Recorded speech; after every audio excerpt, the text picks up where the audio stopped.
చిన్నప్పుడు అందరూ చదువుకొని ఏమవుతావు అంటే టీచర్ అవుతా అని చెప్పేదాన్ని.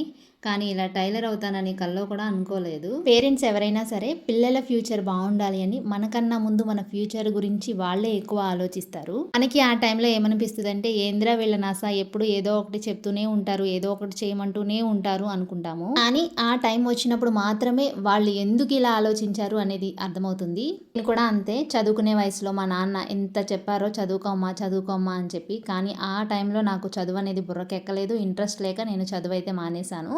నాకు ఇప్పుడు తెలుస్తుంది చదువు వాల్యూ ఏంటి అని. ఇప్పుడు చదువుకోవాలి అన్నా సరే అవకాశం లేదు. ఎంత చెప్పినా వినకుండా చదువు మానేసింది. తన ఫ్యూచర్ ఎలా ఉంటుందో ఏంటో అనే ఒక భయంతో మా అమ్మ నాన్న ఈ టైలరింగ్ అనేది నేర్చుకోమన్నారు.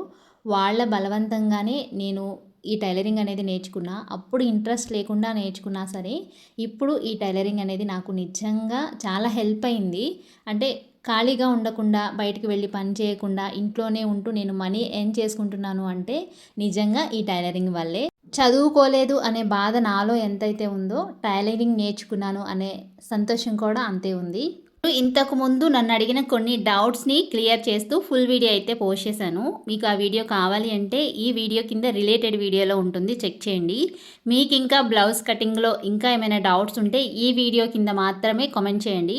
ఈ వీడియో కింద వచ్చిన కామెంట్స్ని నోట్ చేసుకొని నేను మీకు రేపు ఫుల్ వీడియో అయితే పోస్ట్ చేస్తాను. మీ డౌట్స్ అన్నీ నోట్ చేసుకుంటా. డౌట్స్ కామెంట్ చేసేటప్పుడు క్లారిటీగా కామెంట్ చేయండి. మీ డౌట్స్ నాకు అర్థం కావాలి కాబట్టి క్లారిటీగా కామెంట్ చేయండి. కొంతమంది కామెంట్స్ నాకు అర్థం కావట్లేదు, వీడియో కావాలి అంటే అర్థమయ్యేటట్లు కామెంట్ చేయండి. ఈ వీడియో మీకు నచ్చితే లైక్ చేసి, యూస్ఫుల్ అనుకుంటే షేర్ చేసి, మరిన్ని వీడియోస్ కోసం ఛానల్ని సబ్స్క్రైబ్